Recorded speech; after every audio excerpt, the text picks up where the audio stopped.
할렐루야. 네, 오늘도 이 자리에 오신 여러분들을 환영합니다. 시간에도 하나님의 은혜가 내 마음속 깊이 내 모든 영혼 안에 다 스며들길 원합니다. 함께 기도하며 나가겠습니다. 우리 함께 기도해요.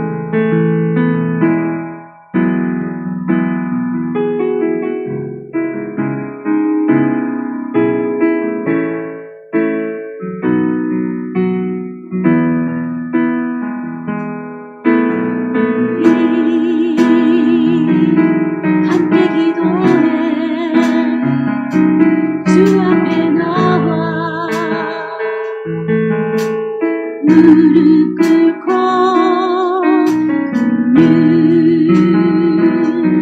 베푸시는 주 하늘을 향해 두 손 들고 하늘 문이 열리고 은혜의 빛이 이 땅 가득 내리도록 마치 내주 오셔서 의의 빛이 우리의 부시도록 우리 함께 기도해. 우리 함께 기도해. 주 앞에 나와 무릎 꿇고 긍휼 베푸시는 주 하늘을 향해 두 손 들고 하늘 문이 열리고 은혜의 빛이 이 땅 가득 내리도록 마침 내주 오셔서 의의 빛이 우리 위에 부시도록 한 번 더 고백하겠습니다. 우리 함께 기도해. 우리 함께 기도해. 주 앞에 나와 무릎 꿇고 베푸시는 주 하늘을 향해 두 손 들고 하늘 문이 열리고 은혜의 빛이 이 땅 가득 내리도록 마침 내주 오셔서 의의 빛이 우리 위에 부시 하늘 문이 열리고 하늘 문이 열리고 은혜의 빛이 이 땅 가득 내리도록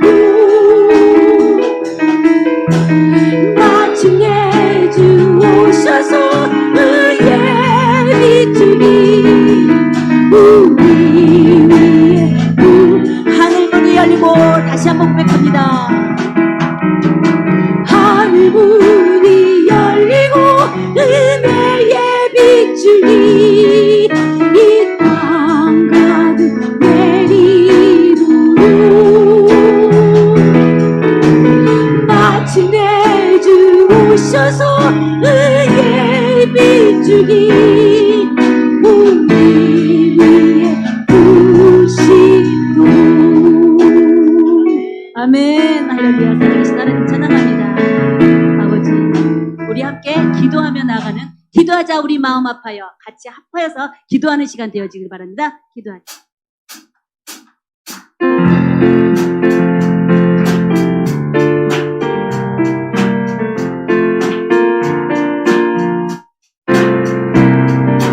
기도하자 우리 마음 아파요. 기도하자 우리 마음 아파요.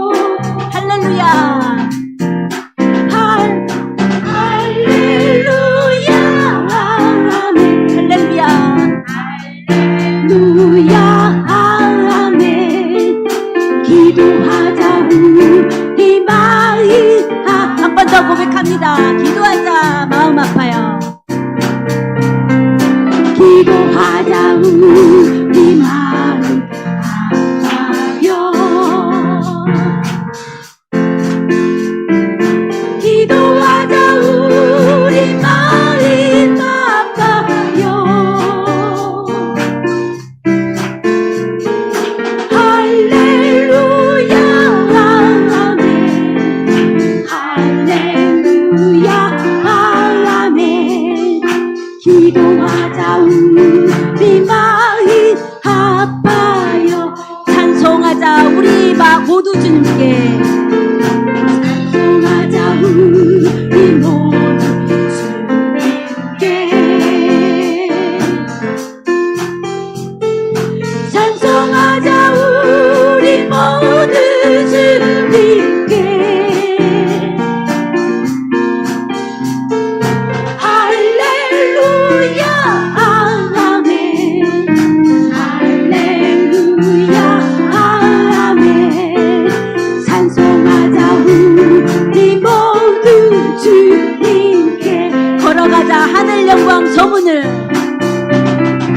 걸어가자 하늘 영광 저물이.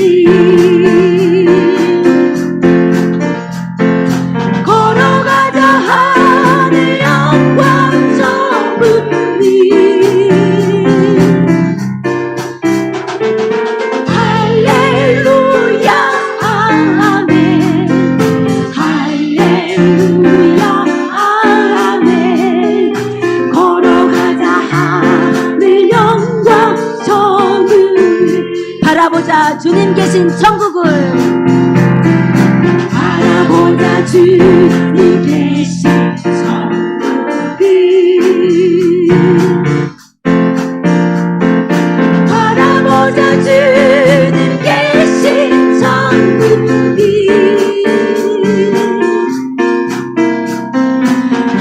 할렐루야 아멘.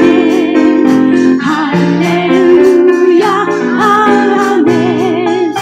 바라보자 우리 계신 천국. 할렐루야. 아멘. 할렐루야 아멘. 할렐루야 아멘. 기도하자.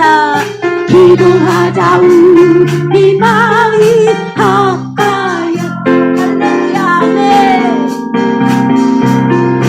할렐루야 아멘.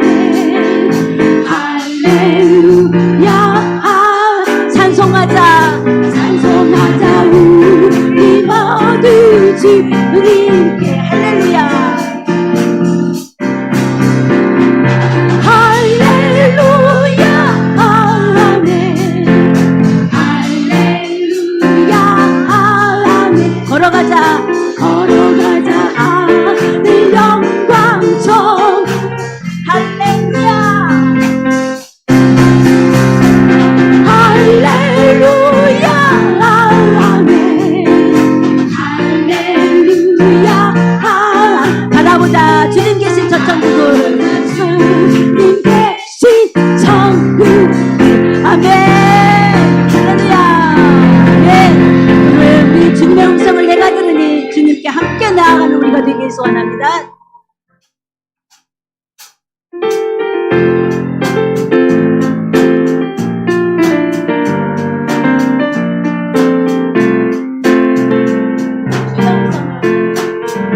주의 음성이 내가 들으니 사랑한다 말이. 들리십니까 여러분?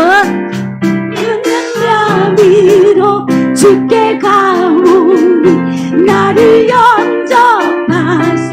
내가 매일 내가 매일 십자가 앞에 더 가까이 가오니 구세주의 흘린 보배 피로써 나를 정케.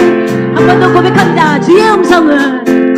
주의 음성을 내가 들으니 사랑한다 말이세. 믿는 마음으로 믿는 마음으로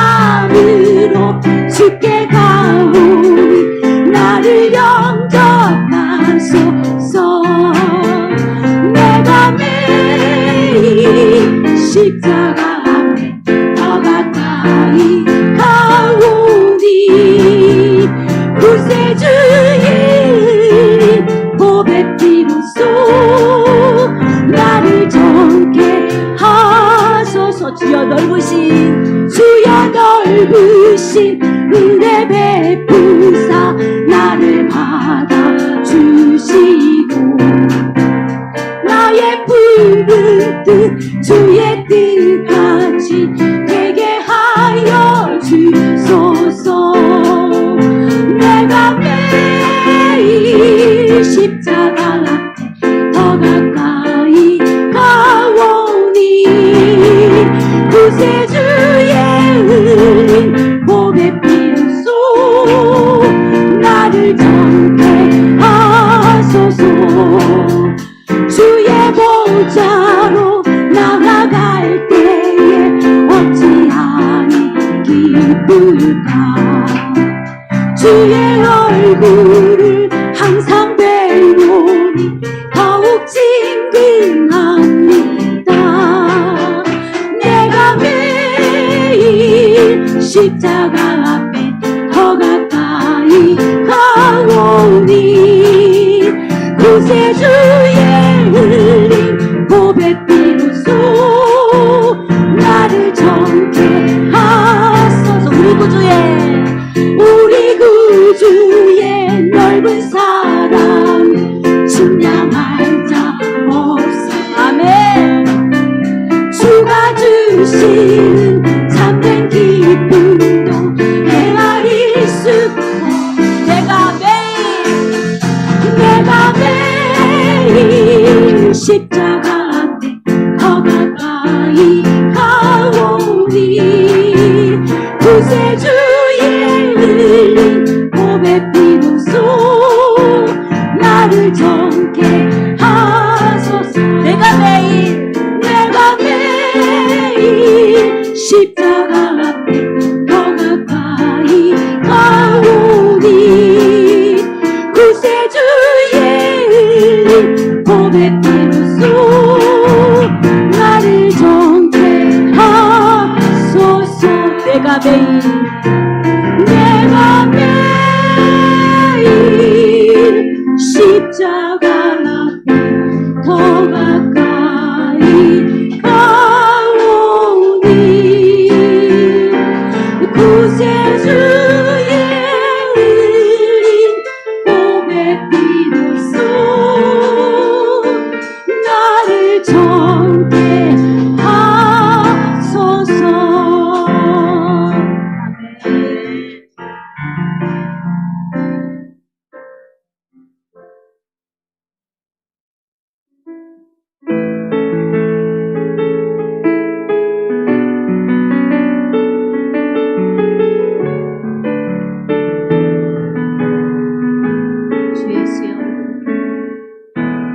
예수의 얼굴을 구하며 예배하는 세대 일어나 주위에 살며 주위에 죽으니 이것이 우리의 부르심. 주 예수의 얼굴을 구하며 예수의 얼굴을 구하며 예배하는 세대 일어나 주위에 살며 주위에 죽으니 이것이 우리의 부르심. 살기 위해 죽다는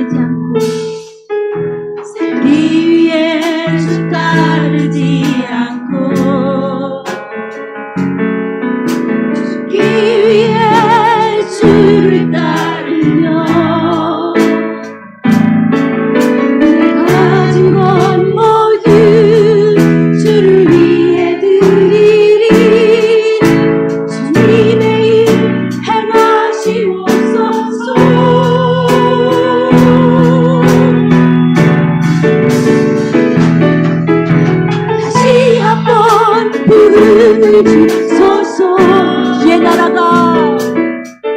주의 나라가 이 땅에 다시 세워지는 그 영광을 우리 보게 하소서. 주 예수의 영광을 우리 한번 고백합니다. 주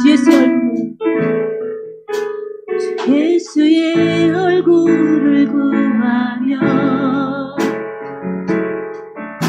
예배하는 세대에 일어나 주의 살며 주의 죽으니 그것이 우리의 부르심. 주 예수의 얼굴을 구하며 예배하는 세대에 일어나 주의 살며 주의 죽으니 이것이 우리의 부르심.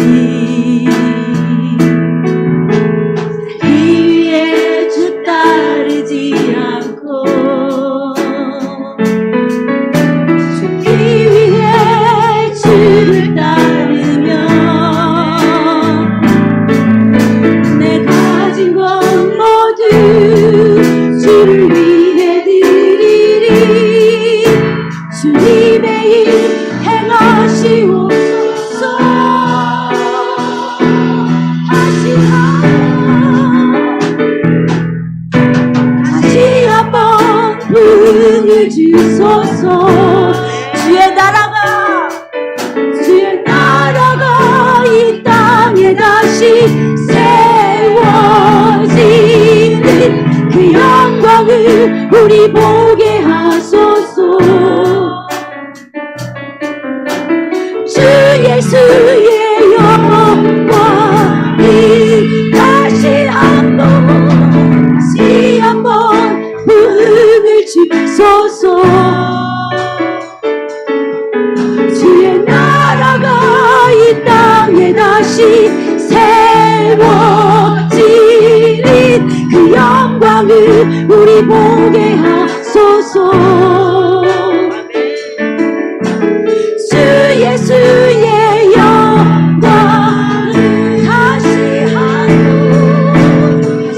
한번 부흥을 주소서. 주의 나라가 이 땅에 다시 세워지는 그 영광을 우리 보게 하소서. 주 예수의 영광을, 주 예수의 영광이.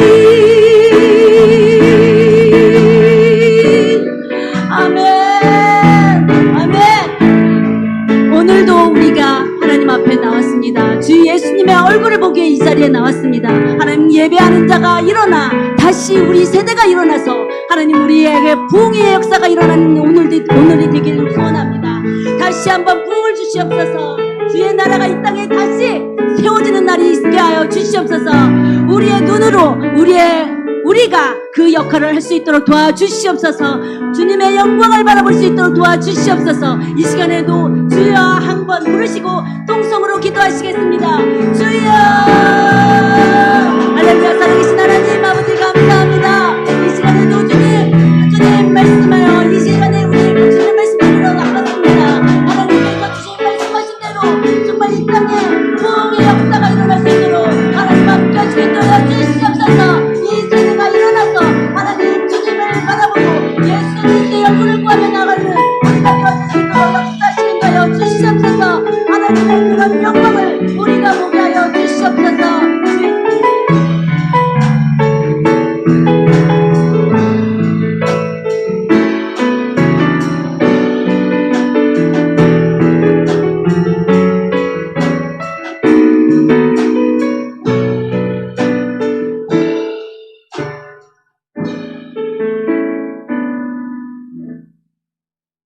히브리서 3장 13절 14절 다 찾으셨으면 우리 한 목소리로 같이 읽겠습니다. 시작. 오직 오늘이라 일컫는 동안에 매일 피차 권면하여 너희 중에 누구든지 죄의 유혹으로 완고하게 되지 않도록 하라. 우리가 시작할 때 확신한 것을 끝까지 견고히 잡고 있으면 그리스도와 함께 참여한 자가 되리라. 아멘. 네, 오늘도 우리 철로역정 잠시 듣고 또 시작하겠습니다. 그렇게 한참을 가던 두 순례자는 홀로 큰 길을 걷고 있던 사람과 마주치게 되었다. 크리스천이 소망에게 말했다. 시온산을 등지고 오는 어떤 자가 우리를 만나러 오고 있군요. 저도 보이네요. 우리 조심합시다. 저 사람도 아첨꾼일지 모르니까요. 그 남자는 점점 가까워지더니 마침내 두 사람에게 성큼성큼 다가왔다. 그의 이름은 무신론자였다. 그가 두 사람에게 어디로 가냐고 물었다. 시온산으로 가는 중입니다. 크리스천이 대답했다. 그러자 무신론자는 크게 웃음을 터뜨렸다. 왜 웃으십니까? 크리스천이 의심스러워하며 물었다. 무신론자는 설명했다. 당신네들처럼 무식한 사람을 보게 되니 그만 웃음이 터져 나오네요. 그렇게 진절이 나는 여행을 하고 있다니요. 여행해봐야 고통스럽기만 할 뿐이에요. 왜죠? 우리가 그곳에서 영접받지 못한다는 말씀이십니까? 영접이라 이 세상에는 당신네들이 꿈꾸는 그런 곳이 있지도 않습니다. 이 세상에는 없지만 앞으로 다가올 세상에는 있습니다. 크리스천이 말했다. 무신론자가 또다시 반론을 제기했다. 나도 고향에 있을 때 당신이 말하는 것과 같은 그런 말을 들었죠. 그 말을 들은 저는 고향을 떠나 20년 동안이나 그런 곳을 찾아 헤맸고요. 그렇지만 처음 고향을 떠날 때나 지금이나 전혀 찾지 못했습니다. 우리는 모두 그곳을 찾을 수 있다고 들었고 또 그렇게 믿고 있습니다. 제가 그 말을 믿지 않았다면 고향을 떠나 이렇게까지 멀리 찾아 헤매진 않았겠죠. 제가 당신네들보다 훨씬 더 멀리 찾아 헤맸을 겁니다. 그러니까 그런 곳이 정말 있다면 제가 이미 찾아냈어야 했죠. 하지만 전 아무것도 찾지 못한 채 이렇게 고향으로 되돌아가고 있습니다. 이제는 있지도 않은 것을 찾겠다는 희망 때문에 포기했던 것들을 다시 찾아볼 생각입니다. 그러자 크리스천이 소망에게 물었다. 저 남자가 하는 말이 사실일까요? 조심하십시오. 저 사람도 아첨꾼 중 한 사람이라고요. 우리가 저런 자들 중에 한 사람을 따라 나섰다가 이미 그 값을 톡톡히 치른 일을 잊지 마십시오. 뭐요? 시온산이 없다고요? 기쁨의 산 정상에서 그 너머에 있던 하늘의 성문을 보았으면서도 그러시나요? 게다가 우리는 믿음을 가지고 순례의 길을 걷고 있는 순례자이지 않습니까? 그냥 가던 길이나 계속 갑시다. 천사에게 다시금 채찍으로 맞아서야 되겠습니까? 지금 제가 하는 말은 오히려 형제님이 제게 하셨어야죠. 내 아들아, 지식의 말씀에서 떠나게 하는 교훈을 듣지 말지니라 는 구절도 있습니다. 형제님, 저자의 말은 그만 들으시고 영혼의 구원을 믿도록 합시다. 소망이 말했다. 형제님, 제가 이 질문을 한 이유는 우리 믿음의 진실을 의심해서가 아니랍니다. 형제님을 시험하여 형제님 가슴 속에 정직한 열매를 불러내기 위해서였죠. 저자는 내가 알기로 이 세상의 신에게 눈이 먼 사람입니다. 이제 우리가 진리의 믿음을 가지고 있으며 진리에서는 거짓이 나오지 않는다는 것을 깨달았으니 계속 길을 가도록 합시다. 크리스천이 말했다. 이제 하나님의 영광을 바라게 되어 기쁘기 짝이 없습니다. 소망이 외쳤다. 두 사람은 무신론자를 따돌렸고 무신론자는 두 사람을 비웃으며 자기 갈 길로 갔다. 네, 우리 오늘은 무신론자에 대한 우리 존 버녀는 이 무신론자를 언급할 때 맨 처음에 시온산을 등지고 하는 사람 묘사하고 있습니다. 우리가 무신론자다라고 할 때 크게 두 종류로 볼 수 있겠습니다. 하나는 아예 신앙이라는 거 아예 갖지 않는 그러니까 전혀 어떤 그런 말씀을 배워본 적도 없고 하나님의 백성과 전혀 교제해 본 적도 없고 성경에 대해서 전혀 모르는 아주 무지한 그러한 사람, 말 그대로 우리가 불신자를 얘기하는 것이죠. 근데 이제 이런 사람들이 오늘날에는 이 교회에 대한 나름대로의 생각을 가지고 있기 때문에 종교는 이래야 되지 않느냐, 교회는 이래야 되지 않느냐라고 하는 자기 나름대로의 판단과 소견을 가지고 교회를 그 잣대에다 두려야 됩니다. 그래서 거기에 못 미치면 교회를 비난하고 교회를 굉장히 오해를 하죠. 우리가 갖고 있는 이 신앙이 뭔지를 모르니까 일반적인 종교 잣대를 가지고 일반적인 자기의 생각을 가지고 이야기합니다. 그들은 하나님을 알지 못하고 복음도 알지 못하고 그러니까 교회가 뭔지도 알지 못하는 것이죠. 그래서 이 세상에 여러 가지 것들을 가지고 학문과 철학과 여러 가지 미디어와 이런 것들을 다 동원해서 기독교인들과 우리 성경을 굉장히 헛된 것으로 그렇게 공격하고 종교는 그저 사람을 마음을 심신을 수양하고 좀 착하게 살고 뭐 이런 정도 사람들한테 좀 이렇게 유익을 끼쳐주는 이런 걸로 전락시켜 버리죠. 근데 이제 두 번째로 우리가 이제 보게 되는 건 철로역정에서 이 등장하는 요 무신론자예요. 이 사람은 한때는 성도였던 것 같습니다. 신앙 고백도 했고요. 상당한 기간 동안 하나님의 백성과 교제도 했고 순례의 길을 상당히 걸어갔습니다. 여기 보면 20년을 얘기하죠. 굉장히 오랫동안 했고 열심도 있어요. 그러니까 순례의 길을 가는 것이죠.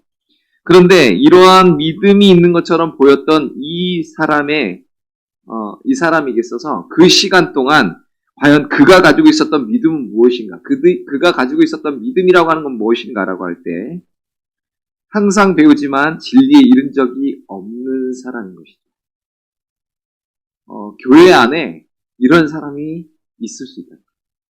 그러니까 교회 안에 불신자죠. 교회 안에 불신자. 성경 우리에게 계속 이야기합니다. 기억해라 라고 말씀합니다. 우리가 신앙생활을 해 나감에 있어서 때로는 우리로 하여금 우리 믿음에 회의를 들게 만들고 우리 믿음이 넘어지게 만들고 우리가 갖고 있는 믿음이 도대체 무슨 소용이란 말인가 싶은 그러한 상황들이 맞닥뜨릴 때가 있습니다. 그렇죠. 실제로. 그럴 때 우리를 계속해서 인내하게 만들고 버티게 만들게 하고 그리고 어찌하든지 하나님의 말씀을 진리라 믿고 앞으로 나아가게 하는 것. 그게 무엇일까요? 그것은 오늘 아까 말씀드렸던 기억하라 라고 하는 말이 있어요. 제가 신명기 말씀을 이렇게 쭉 보면 신명기는 계속 이런 얘기를 하고 있습니다. 한 몇 구절만 좀 찾아보겠습니다. 신명기 5장 15절부터 한번 볼게요. 같이 한번 읽어보죠. 시작. 너는 기억하라. 내가 애굽 땅에서 종이 되었더니 너의 하나님 여호와가 강한 손과 편팔로 너를 거기서 인도하여 내었나니 그러므로 너의 하나님 여호와가 너를 명하여 안식일을 지키라 하느니라. 아멘. 신명기 8장 2절도 있습니다. 내 하나님 여호와께서 이 40년 동안에 너로 광야의 길을 걷게 하신 것을 기억하라. 이는 너를 낮추시며 너를 시험하사 내 마음이 어떠한지 그 명령을 지키는지 아니 지키는지 알려 하심이라. 아멘. 신명기 7장 19절도 읽어볼게요. 내 하나님 여호와께서 너를 인도하여 내실 때 내가 목도한 큰 시험과 이적과 기사와 강한 손과 편파를 기억하라. 그와 같이 내 하나님 여호와께서 내가 두려워하는 모든 민족에게 행하실 것이요. 신명기 15장 15절도 있습니다. 너는 애굽 땅에서 종되었던 것과 내 하나님 여호와께서 너를 속하셨음을 기억하라. 그를 인하여 내가 오늘날 이같이 내게 명하노라. 신명기 24장 18절 시작. 너는 애굽에서 종이 되었던 일과 내 하나님 여호와께서 너를 거기서 속량하신 것을 기억하라. 그러므로 내가 내게 이 일을 행하라 명하노라. 아멘. 여러분 신명기에서는 계속해서 하나님의 백성들에게 명령하는 게 뭐예요? 기억하라. 뭐를 기억하라는 겁니까? 너희가 애굽에서 종되었던 너희를 내가 큰 편팔로 큰 능력으로 너희를 이끌어내서 이 광야 40년의 이 길을 걷게 하고 마침내 너희에게 약속한 이 가나안 땅으로 너희를 들이게 했다고 내가 너희에게 약속한 것. 이거 기억해라 라고 하는 겁니다. 여러분 우리가 신앙생활 하다 보면 믿음이 항상 좋지 않아요. 우리도 믿음이 이 등폭을 합니다. 그렇죠? 올라갔다 내렸다 해요. 막 그냥 롤링을 합니다. 그런데 중요한 게 있어요. 우리가 그런 가운데서도 여전히 하나님의 말씀을 기억하고 붙들고 있다면 우리는 그런 가운데서도 계속해서 앞으로 나아가게 돼 있습니다. 그런데 기억한다라고 하는 것이 그러니까 단순히 어떤 지식에 대한 알을 얘기하는 게 아니에요. 하나님께서 너희를 구원해 내셨다라고 하는 걸 기억한다는 것은 하나님은 어제나 오늘이나 영원토록 동일하신 하나님이기 때문에 지금도 그 역사를 이루실 것이고 앞으로도 그 역사를 이루실 것이다라고 하는 그 약속 가운데 거하는 겁니다. 그래서 그걸 기억하고 그 말씀이 사실이라고 우리가 그것을 인정하고 그러니까 그 말씀에 창념해서 그 말씀과 합하여서 계속해서 믿음의 싸움을 싸우며 나가는 거예요.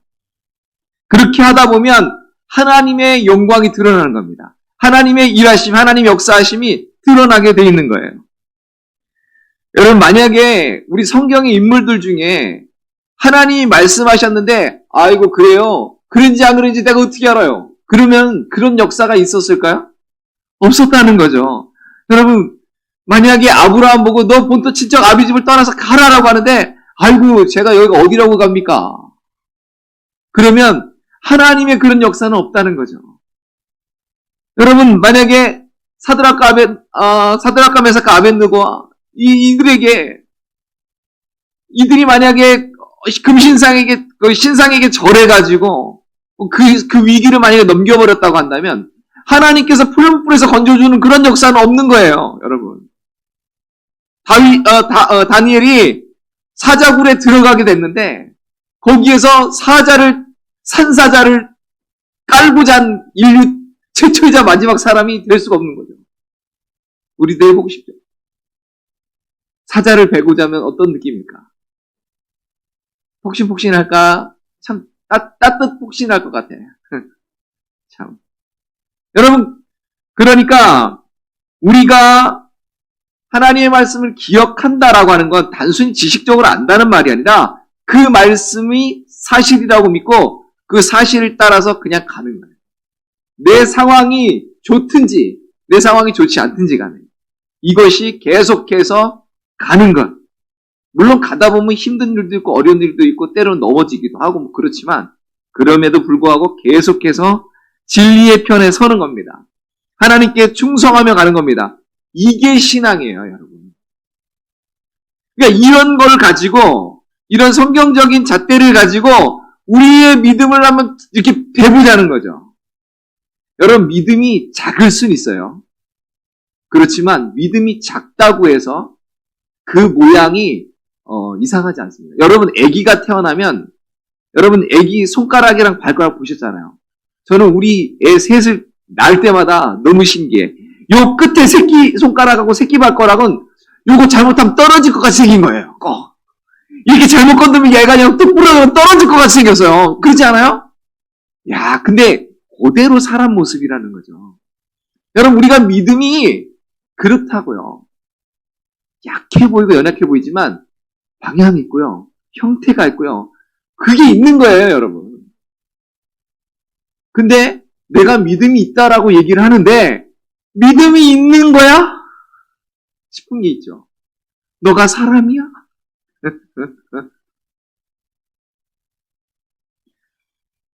다니엘과 친구들이 진리를 따라서 하나님을 향한 그 믿음을 지키면서 자기네 목숨이 왔다 갔다 하는 상황 속에서도 그대로 하나님을 신뢰하고 하나님을 섬기기로 작정하며 나아갈 때 그때 거기에서 하나님 만나는 거예요.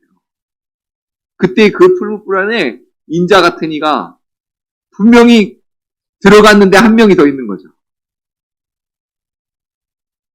여러분 우리가 하나님의 말씀을 기억한다, 진리를 따라서 살아간다 하는 것은 또 하나 하나님과 굉장히 인격적인 관계를 갖고 있다라는 말이에요. 하나님 말씀대로 살아봐야 별로 소용이 없더라. 그런 사람은요, 진리를 따라서 살아본 경험이 없는 거예요. 요한복음 1장 1절에 보면 태초에 말씀이 계시니라 이 말씀이 하나님과 함께 계셨으니 이 말씀은 곧 하나님이시니라 라고 말씀합니다. 말씀이 하나님이래요. 근데 그 말씀이, 그 진리가 우리 가운데 거하시는, 우리가 보니 하나님의 영광의 은혜와 진리가 충만하다. 그러면서 그 요한일서는 뭐라고 그래요? 그 말씀을 우리가 보았고 들었고 만졌고 같이 교제했다고 얘기합니다. 여러분, 오늘날 교회 안에 문제가 뭔지 아십니까? 하나님이 관념 속에 있어요. 내 삶의 실제 속에 역사하는 하나님이 아니라 하나님이 그냥 어디 옛날 옛적 호랑이 담배 먹던 시절에 하면서 그 옛날 이야기 속에 있는 하나님처럼 느껴진단 말이에요. 그러니까 내 삶 속에 전혀 영향을 안 줘요. 하나님을 두려워하지도 않고 하나님이 내 삶 속에서 역사하신다는 걸 전혀 경험을 하지 못하는 거예요. 그러면 어떤 일이 벌어집니까? 그냥 내가 내 마음대로의 신앙이 돼버리는 거야. 내가 믿고 싶은 거 믿고 내가 원하는 거 그냥 뭐 주면 좋고 안 주면 말고 뭐 이렇게. 여러분, 하나님과 인격적인 만남이 없는 게 이 무신론자의 가장 큰 문제예요. 여러분, 아무리 교회를 오래 다녔어도요, 아무리 많은 성경 지식이 있어도요, 아무리 무슨 교회에서 무슨 직분을 받고 별걸 다 해도 하나님과 인격적인 교제 가운데서 그 믿음을 쓰면서 살아가지 못한다고 한다면, 그 말씀 가운데서 역사하신 하나님과 계속해서 내가 접점을 가지면서 살아가지 못한다고 한다면, 그 하나님과 인격적인 관계를 내가 계속해서 누리며 살아가지 못한다고 한다면, 여러분, 무슨 소용이냔 말이죠. 그러니까 맨날 죄 가운데 허덕거리고 있고 세상의 지배 가운데 허덕거리고 있고 신앙이냐 삶이냐 하면은 신앙 온데간데 없고 삶의 문제들만 남는 그런 모습. 과연 신앙입니까? 아까도 말씀드렸지만 믿음이 연약할 수 있어요. 믿음이 연약할 수 있는데 연약한 것과 믿음이 없는 것과는 다른 거예요. 성경에 기록된 믿음의 조상들을 한번 보십시오. 그들도 우리랑 똑같이 연약했고요. 똑같이 죄짓고 똑같이 그랬습니다. 다만 그들은 계속해서 고민하는 거죠. 계속해서 하나님을 바라며 그 하나님을 만나며 그 하나님과 동행하려고 하는 그런 모습들이 있었다는 거예요. 특별히 여러분 다윗을 보면 그의 삶에 정말 그 많은 우여곡절 속에서 그는 계속해서 이런 고백을 합니다. 하나님은 나의 도움이십니다. 하나님 나의 산성이십니다. 하나님은 나의 피난처십니다. 여호와는 나의 목자십니다. 계속해서 주는 나의 사랑이십니다. 계속 고백하며 나가는 거예요. 왜요? 그게 무슨 말이에요? 자기의 삶 속에서 하나님이 어떻게 역사하셨는지를 계속 고백하고 있는 거예요. 그리고 자기 삶 속에서 역사하시는 그 하나님을 인격적으로 이렇게 계속 만나면서 있었다라는 얘기예요. 다윗은 그가 그렇게 어려움을 겪으면서도 그 믿음이 꺾여지지 아니하고 그 신앙이 허무하고 아무짝에 쓸모없는 것처럼 남들이 얘기할 때조차도 그 삶 속에서 계속해서 하나님을 바라보면서 나아갈 수 있었던 이유는 뭐냐면 그가 인격적인 하나님을 계속 만나고 있었다는 거예요. 하나님의 구원하심, 하나님의 보호하심, 하나님의 인도하심 이런 것들을 경험하면서 살아가고 있었다는 거예요. 그러니까 말씀이 내 삶 가운데 역사하는 걸 늘 경험하면서 살아갔다는 거예요. 물론 다윗도요. 연약해요. 우리보다 더해. 해도 너무해. 최소한 나는 그 정도는 아니었죠. 있잖아 그 시기 한 거. 그럼에도 불구하고 다윗이 위대한 건 뭐예요? 여러분 사실 다윗하고 사울왕하고 다윗하고 비교해보면요. 다윗이 더 나쁜 놈이에요. 사울왕은 최소한 그 정도는 아니야. 그죠? 그렇지만 두 사람의 결정적인 차이는 사울은 계속해서 하나님을 불순종하고 하나님과 인격적인 관계가 없어요. 그런데 다윗은 그럼에도 불구하고 하나님과 인격적인 관계를 갖고 나가요. 이게 중요해요. 우리 믿음의 선배들, 우리 특히 종교개혁자들, 뭐 청교도들, 이런 분들 보면 그분들 고민이 그거예요. 내가 어떻게 하면 하나님의 뜻에 일치돼서 살아갈까? 내가 어떻게 하면 하나님께 순종하고 하나님의 뜻에 딱 이렇게 맞춰서 갈까? 이게 그들의 고민이었다니까요. 오늘날 이것이 우리의 고민이어야 될 줄 믿습니다. 하나님이 살아서 존재한다는 건 머리로는 아는데 내 삶 속에서는 그것이 인정이 안 되고 그것이 마치 그냥 그림 속에 있는 것 같은, 그림의 떡 같은 그러한, 바로 이것이 철로역정의 무신론자의 비극입니다. 그러니까 그가 삶 속에서 믿음의 길을 가다가 어떤 어려운 일들을 만날 때, 또 그가 때로는 인생의 허무감을 느낄 때, 신앙의 허무함을 느낄 때, 그때 자기가 붙잡고 일어날 게 없는 거예요. 하나님의 말씀을 믿질 않으니까. 여러분, 다윗이 시편을 고백한 건 전부 자기 간증인 거예요. 자기 간증이라고, 신앙 간증을 하고 있는 거예요. 그러니까 우리가 갖고 있는 이 믿음, 이 성경이 하나님의 말씀이 내 삶 속에서 이렇게 역사했다라고 하는 이 증거가 있어야 됩니다. 말씀을 살아가는 거죠. 말씀이 성육신 돼서 우리 가운데 거하셨던 것처럼 이제 말씀이 나를 통해서 그것이 살아내지는 것. 여러분, 이게 중요한 거죠. 오늘날 왜 우리 믿음이 이렇게 막 연약하고 믿음이 왜 이렇게 흔들릴까요? 최소한 여기 계신 분들은 아니지만 너무나 많은 우리가 크리스찬이라고 하는, 특별히 우리 그 자녀 세대에 정말 믿음이 너무 연약하고 믿음이 너무 어리고 막 이런 모습들을 볼 때 아직은 나이가 어리기 때문이라고만 치부할 수가 없다는 거죠. 여러분, 다윗이 골리앗하고 맞짱 뜰 때가요 17살 정도 때예요. 그럼 최소한 고등학교 2학년 정도 되면 골리앗 같은 게 나타나도 하나 주의 이름으로 가서 맞짱을 뜰 정도는 돼야 되는데 그게 아니라는 거죠. 여러분, 사무엘이 하나님 음성을 들었을 때 한 6살 정도 됐을 때예요. 6, 7살. 그러니까 어리다고 안 들리는 게 아니고요. 어리다고 모르는 게 아니에요, 여러분. 말씀을 내가 살아가는가? 말씀을 통해 살아계신 하나님과 만나고 있는가? 그 살아계신 하나님 내 삶 속에서 경험하고 있는가? 이게 중요한 것이죠. 가끔 이제 이런 것이 있죠. 아이고, 저기 목사님이 말씀을 하는 건 하는 거고. 삶, 현실이 그래. 가끔 그런 얘기들 하죠. 여기 계신 분들은 안 하는 줄 알아요. 그러면서 나도 해봤는데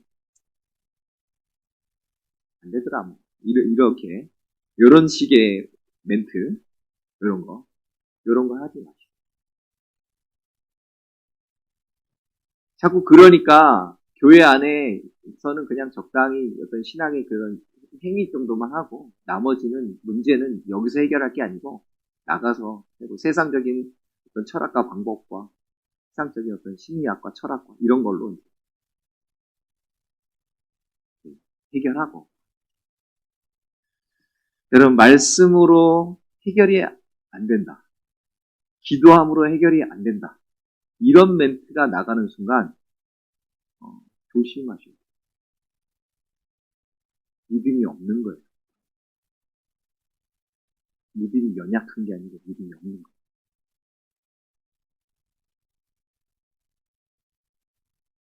해보긴 했겠죠. 흉내는 내봤겠지. 그런데 꼭 이런 거예요. 여러분, 사도행전을 보면 스게와의 일곱 아들이 있습니다. 아세요? 저기서 보니까 사도들이 막 제자들이 막 예수의 이름으로 귀신을 쫓아내거든. 막 집사님들이 막 빌립 집사님, 스데반 집사님 막 말씀 전해가지고 귀신 쫓아내거든. 그러니까 이것 봐라. 그래가지고 자기들도 했다는 거죠. 그래서 귀신 들린 사람한테 내가 나사렛 예수의 이름으로 명하노니 나가라 그랬어요. 그랬더니 귀신이 뭐라 그랬을까요? 뭐라 그랬죠? 내가 예수도 알고 바울도 안돼. 너 누구냐? 그래가지고 막 귀신이 막 으아! 이러니까 이것들이 옷 다 벗어 던지고 막 빨리 도망가는 일이 벌어졌잖아요, 여러분. 우리가 말씀이요, 우리 삶 속에서 현실화되는 것. 이거 하나님의 살아계심을 우리가 경험하고 하는 것. 이게 굉장히 중요하거든요. 그러니까 우리가 말씀대로 된다. 기도하니까 된다. 라고 할 수 있는 건데, 이게 안 되면 전혀 엉뚱한 소리를 하는 거예요. 야, 유난 떨지 마. 믿음이 그런 게 아니야. 유난 떨마. 상식선에서 가야 돼. 네, 상식 좋죠. 상식 좋은데, 여러분, 때로는 하나님은 상식을 넘어가기도 합니다. 채널이 열려 있어야 되는데, 그런 부분들을 우리가 좀 조심해야 돼요. 여러분, 그 당시 통념으로는요, 왕후가 하나님 앞, 왕 앞에 함부로 나가면 죽어요. 죽는다고요. 근데 내가 죽으면 죽으리다 하고 금식하고 나가서 왕 앞으로 나가는 거예요. 왜요? 내 욕심이 아닌 하나님의 백성을 위해서, 하나님의 나라를 위해서, 하나님의 뜻을 위해서 나가는 거예요. 그러니까 하나님이 그 왕의 눈을 해가닥 해가지고 3일 굶은 왕후가 왜 이렇게 이뻐 보여? 이렇게 해가지고 그냥 해가지고 코를 내밀어가지고 이 소원이 못하냐 말을 해가지고 이렇게 된 거 아니야 이게. 읽어보셨죠?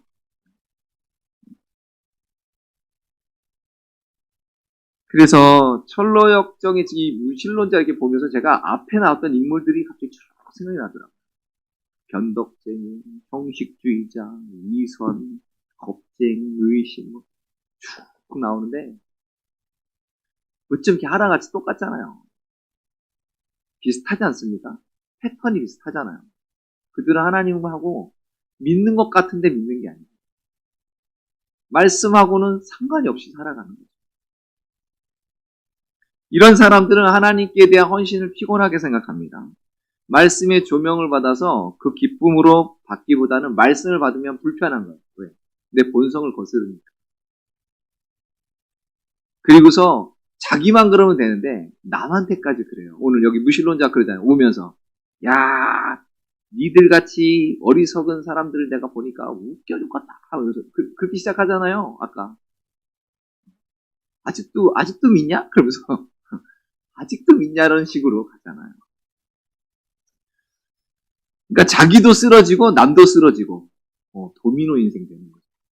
쓸데없는 도미노 피자가 아니고 도미노. 여러분 2차 세계대전 때 독일이요 유대인들을 엄청 학살한 건 아시죠? 근데 그때 아우슈비츠 수용소에 이제 전쟁이 끝나고서 연합군 병사들이 이제 그 수용소 이렇게 살피는 중에 가스실 벽에 새겨진 글을 발견했답니다. 거기에 이렇게 써 있었대요. 하나님 지금 어디 계십니까? 근데 그 글이 써 있는 그 옆에 이렇게 보니까 뭐라고 써 있냐면 하나님은 지금 여기에 계십니다. 그리고 그 글씨 옆에 또 어떤 글씨가 있었답니다. 하늘을 두루마리 삼고 바다를 먹물 삼아도 하나님은 하나님의 사랑 다 기록할 수 없다. 우리 찬송가 가사죠. 이게요. 미국의 프레데릭 레만 목사님이 지금 찬송시인데 이게 사실은 목사님의 시가 아니고요. 11세기 유대인 랍비가 아람어로 쓴 아크다무트라는 서시에 나오는 내용입니다. 그게 유대인들에게 구구절절 이렇게 구전돼서 내려온 것인데 그것이 그래서 유대인들에게 이 표현이 굉장히 익숙한 표현이에요. 그거를 거기다 써놨어요. 하나님 그 죽음의 공포 속에서 하나님 어디 계십니까? 라고 할 때 하나님 여기 계십니다. 그리고 저 바다를 먹물 삼고 하늘 두루마리 삼아도 하나님의 사랑 기록할 수 없다. 그러니까 하나님이 보이지 않아도 그분의 행하심이 느껴지지 않아도 하나님이 자기들의 삶 속에서 여전히 함께 하시고 역사하신다는 그 사실을 믿음으로 가는 거예요. 우리가 끝까지 인내해야 되는 이유가 그거예요. 그래서 그렇게 인내하고 가다 보면 그 끝에 계신 하나님을 우리가 만나게 됩니다. 그 터널 끝에 계신 주님. 욥이 그랬고요. 다윗이 그랬고요. 다니엘과 세 친구들이 그랬고요. 우리 믿음의 선조들이, 우리 믿음의 선배들이 전부 그렇게 살아갔다는 거죠. 그 삶의 그 고난 끝에서 만나주신 하나님, 말씀하신 하나님, 구원하신 하나님을 만나는 거예요. 여러분, 왜 무신론자는 무신론자가 됐을까요?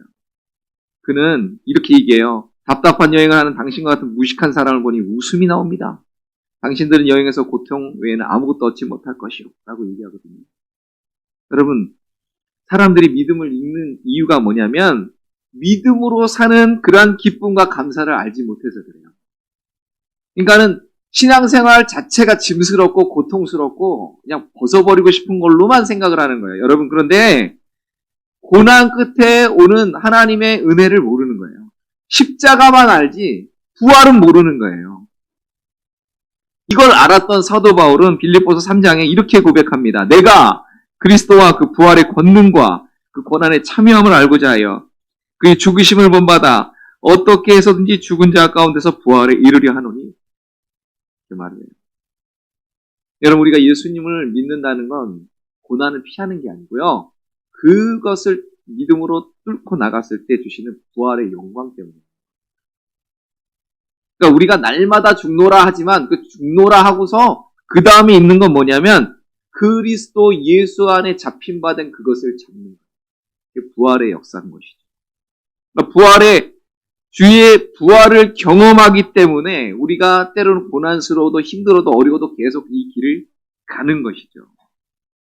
여러분, 그래서 주를 믿는 자가 끝까지 인내할 때 구원받는다고 말해요. 누가복음 21장 19절에 너희의 인내로 너희 영혼을 얻으리라 라고 말씀합니다. 주를 믿는 자가 끝까지 인내할 때 우리가 열매를 맺게 된다고 말씀하세요. 누가복음 8장 15절에 좋은 땅에 있다는 것은 착하고 좋은 마음으로 말씀을 듣고 지키어 인내로 결실하는 자니라 라고 말씀합니다. 하나님은요, 주를 믿는 자 끝까지 인내할 때 그에게 부활의 역사를 이루셔요. 야고보서 5장 11절에 이걸 한번 같이 읽어볼까요? 시작. 보라, 인내하는 자를 우리가 복되다 하나니 너희가 욥의 인내를 들었고 주께서 주신 결말을 보았거니와 주는 가장 자비하시고 긍휼히 여기시는 이신이라 라고 말씀합니다. 아멘. 그럼 무신론자는 예수님 믿는 것 때문에 고생을 했을 수도 있어요. 그렇지만 거기서 말씀으로 역사하시는 하나님을 경험하지는 못했습니다. 그러니까 우리가 아는 것과 믿는 것의 하나를 이루어야 되는 거죠. 근데 이런 걸 해본 적이 없는 거죠. 그러니까 신앙의 회의를 느끼고 떠나는 거예요. 우리 예수님께서는 이런 말씀을 하셨어요. 하나님, 우리 주의 말씀을 듣고 행하지 않는 사람은 모래 위에 집을 지은 사람 같다. 바람 불고 창수가 나면 그게 다 무너져서 쓸려 내려가 버린다라고 얘기합니다. 그러니까 말씀을 듣고 지키려면 어떻게 돼요? 인내해야죠. 힘들어도 그걸 굳게 잡고 있어야죠. 그래서 우리가 말씀을 얼마나 많이 들었느냐, 우리가 얼마나 말씀을 많이 알고 있느냐, 이것도 중요해요. 여러분, 말씀을 많이 아는 건 중요합니다. 그런데 그보다 더 중요한 건 단 한 절의 말씀이라도 그 말씀을 붙들고 그것을 순종하면서 나아가는 것. 그래서 그렇게 함으로 계속 나아갈 때 하나님이 살아계심을 나타내시면서 하나님의 영광을 드러내시는 걸 보는 것. 이게 더 중요한 거죠. 오늘날은 우리 믿음을 지키기가 쉽진 않습니다. 내 믿음 지키는 것, 나 하나 믿음 지키는 것도 참 어려워요. 아까도 잠시 좀 얘기하게 됐었지만 지금 우리 자녀 세대로 이 믿음이 계대되는 게 참 어려운 시대를 살고 있습니다. 지금은 세상에서 예전처럼 그런 과거의 핍박 이런 건 없어요. 그렇지만 사단은 너무너무 교묘합니다. 그래서 더 우리를 교묘하게 속이고 우리를 교묘하게 더 핍박하고 얼르면서 뒤통수 치고 포배하고 압박하고 누르고 그러고 있어요. 우리는 당하고 있는데 당하는 건지도 몰라요. 왜냐하면 개구리 죽이기를 하고 있기 때문에. 서서히 불을 올리니까 내가 당하고 있는데 당하는 일을 모르고 지금 당하고 있어요. 어느 순간 보니까 우리 애들이 저렇게 돼버린 거예요. 어느 순간 보니까 우리 믿음이 그렇게 돼버린 거예요. 그래서 여러분, 우리가 말씀을 끝까지 듣는 것, 말씀을 지키는 것. 오늘 우리 새벽에 그 말씀 나눴잖아요. 말씀을 지키는 것, 기억하는 것. 아까 신명기 말씀처럼 말씀을 기억하는 거, 이 굉장히 중요해요. 그렇게 하나님의 말씀을 끝까지 붙들고 지키면서 나아갈 때, 때로는 내 방식이나 내 생각대로 역사하시는 하나님은 아니십니다. 그러나 하나님의 그 주권적인 역사 속에서 자유롭게 역사하시면서 그 선하신 하나님이 마침내 하나님의 뜻을 이룰 거라고 하는 그 믿음, 이걸 가지고 나아가는 것.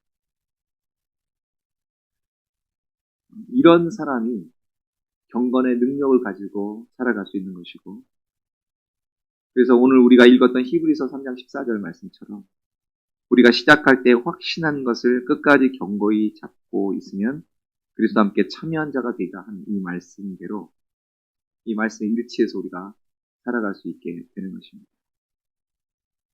이 세상에 지금 많은 미혹이 있고요. 우리를 쓰러뜨리려고 하는 것들이 너무 많습니다. 거기에 속지 않으려면 또 끝까지, 사실 오늘 철로역정에 보면 이 크리스찬이 한번 흔들려요. 잘 읽어보시면 그 사람이 그 얘기를 하니까 진짜 우리가 믿는 게 없는 거 아니야? 내가 착각한 거 아니야? 라고 순간 흔들렸어요. 다시 한번 읽어보십시오. 그때 옆에 소망이 무슨 소리 하냐고. 우리가 저 산에서 그 천성 바라보지 않았느냐고. 그리고 무슨 소리 하는 거냐고. 내가 당신 때문에 예수 믿었는데 당신이 나한테 이 얘기를 해줘야 되는데 내가 당신한테 지금 이 얘기하고 있냐고. 우리 정신 차리자고. 이렇게 하잖아요. 그러니까 믿음의 동료도 참 중요하고. 우리가 우리의 믿음을 잘 지켜갈 수 있도록 우리가 주께서 우리에게 주신 그런 믿음의 확신, 구원의 확신을 그것으로 출발해서 끝까지 저 주의 나라를 바라보면서 달려가는 그 믿음의 인내, 믿음의 용기, 이것을 가지고 나아가야 됩니다. 그걸 위해서 우리가 기도하는 것이고, 그것을 위해서 서로가 서로를 격려해주고, 보듬어주고, 끌어주고, 땡겨주고, 섬겨주고, 섬김받고, 도와주고, 도움받고 하면서 가는 것이죠. 이 풍성한교회 모든 믿음의 건석들이 끝까지 서로 같이 협력해서 그렇게 주의 나라와 영광을 달려가는 우리 모두가 되시기를 축복합니다.